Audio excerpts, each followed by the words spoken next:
Ang simbahan ni San Juan Bautista sa Liliw, Laguna ay isang kahanga-hangang tagpuan ng kasaysayan, pananampalataya at kultura. Itinatag noong unang bahagi ng 1600 ng mga misyonerong Pransiskano. Ito ay isa sa pinakamatandang simbahan sa bansa. Kilala ito sa mga kakaibang pulang ladrilyong harapan, isang bihirang disenyo sa mga kolonyal na simbahan sa Pilipinas. Sa loob, matatagpuan ang magagarang retablo at tahimik na kapaligiran na nagpapalalim sa karanasan ng sinumang bumibisita. Sa labas naman, ang bayan ng Liliw ay kilala sa dekalidad nitong mga sapatos na yari sa kamay, na nagbibigay dagdag sa kakaibang ganda ng lugar.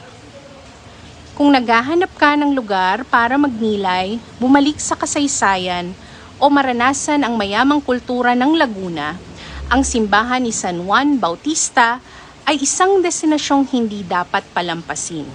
Isa itong buhay na alaala ng pananampalatayang Pilipino. At ayan po ang kanilang napakagandang retablo. Dati po ay pwede kayong umakyat sa bell nila, ngunit ngayon po ay pinagbabawal na.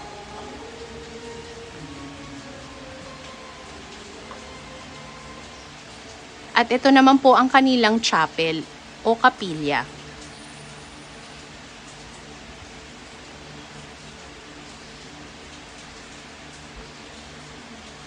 Have a blessed day, everyone!